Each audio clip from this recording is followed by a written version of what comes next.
പറയാൻ പോകുന്നത് പഞ്ചതന്ത്രം കഥയിൽ നിന്നെടുത്ത ഒരു കഥയാണ്. നീലക്കുറുക്കൻ. ഒരിക്കൽ ഒരു വനത്തിനുള്ളിൽ ഒരു കുറുക്കൻ താമസിച്ചിരുന്നു. അവൻ ഒരു ദിവസം മുഴുവനും വിശന്നു വലന് കാട്ടിലൂടെ നടക്കുകയായിരുന്നു. പക്ഷേ അവൻ ആഹാരമൊന്നും ലഭിച്ചില്ല. അവൻ വിചാരിച്ചു അടുത്തുള്ള ഗ്രാമത്തിൽ പോയി കൃഷിക്കാരുടെ കോഴിയെയോ താറാവിനെയോ പിടിച്ച് ഭക്ഷണമാക്കി കളയാമെന്ന്. അവൻ ഗ്രാമത്തിലേക്ക് നടന്നു.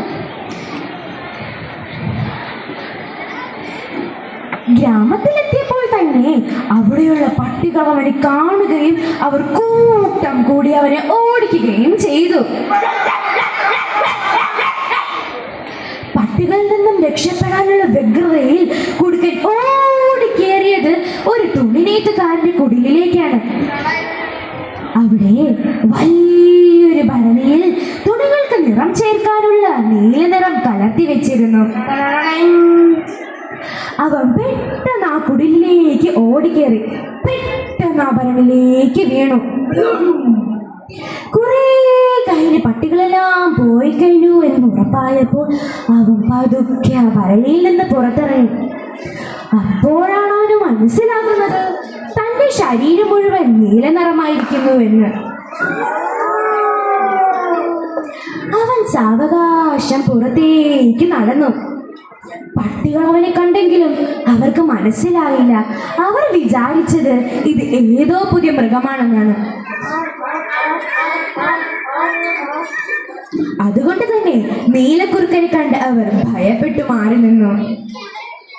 അവൻ സാവകാശം വനത്തിലേക്ക് നടന്നു. വനത്തിലെത്തിയപ്പോഴും അവിടെയുള്ള മറ്റു മൃഗങ്ങൾ അവനെ ഭീതിയോടെയാണ് വീക്ഷിച്ചത്. അവർ നീലക്കുറുക്കനെ കണ്ട് ഓടി ഒളിക്കാൻ ശ്രമിച്ചു.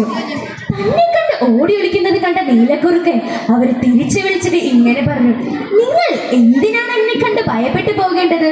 ഒരു കാര്യവുമില്ല. നിങ്ങൾക്ക് ഒരു നല്ല രാജാവില്ലെന്ന് എനിക്കറിയാം. അതുകൊണ്ട് തന്നെ നിങ്ങളുടെ രാജാവാക്കാൻ വേണ്ടി ദൈവം പ്രത്യേകം എന്നെ ഇങ്ങോട്ട് അയച്ചതാണ്. ഇന്നു മുതൽ ഞാനായിരിക്കും നിങ്ങളുടെ രാജാവ്.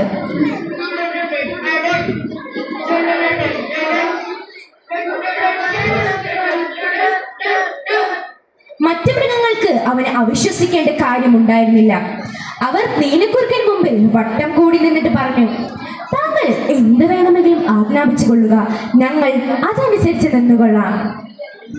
അങ്ങനെ കുറുക്കൻ രാജാവ് തന്റെ പ്രജകൾക്ക് പല പല ജോലികൾ നിർദ്ദേശിച്ചു കൊടുത്തു.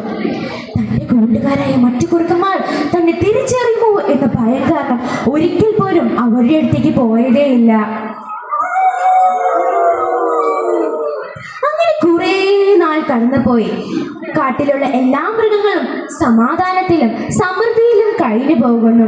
ചെറുജീവികളെല്ലാം കുറുക്കന്റെ വീട്ടുജോലികൾ ചെയ്തപ്പോൾ സിംഹം, കടുവ എന്നീ വലിയ മൃഗങ്ങൾ വേട്ടയാടി കിട്ടുന്ന മാംസം കുറുക്കന് കാഴ്ചയായി സമ്മാനവുമായി എത്തിച്ചു കൊടുക്കുമായിരുന്നു. അങ്ങനെ മാസങ്ങൾ കടന്നുപോയി.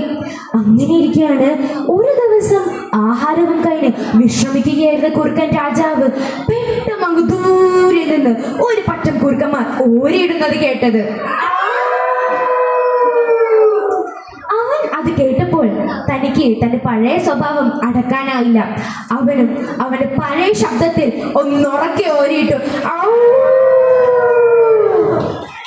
ഇത് കേട്ട സിംഹത്തിനും മറ്റു മൃഗങ്ങൾക്കും മനസ്സിലായി തന്നെ ഇവർ ഇത്രയും കാലം വഞ്ചിക്കുകയായിരുന്നു എന്ന്. തന്നെ ഇവർ ഇത്രയും കാലം മണ്ടന്മാരാക്കിയില്ലേ, ഞങ്ങൾ ഇവർ എന്താണ് ചെയ്യേണ്ടതെന്ന് അവർ ആലോചിച്ചു. കാട്ടിലുള്ള എല്ലാ മൃഗങ്ങളും അവനെ കൊട്ടാരത്തിൽ നിന്നും തല്ലി ഓടിച്ചു. അവർ വിചാരിച്ചു തനിക്ക് തന്റെ കൂട്ടുകാരായ മറ്റു കുറുക്കന്മാരുടെ അടുത്തേക്ക് പോകാമല്ലോ എന്ന്. പക്ഷെ അവിടെ ചെന്നപ്പോൾ അവരും അവനെ ആട്ടി ഓടിച്ചു. സ്വന്തം ജനങ്ങളെ പുച്ഛിക്കുകയും വഞ്ചിക്കുകയും ചെയ്യുന്നവർ അവസാനം അതിന്റെ ഫലം അനുഭവിക്കുക തന്നെ ചെയ്യും.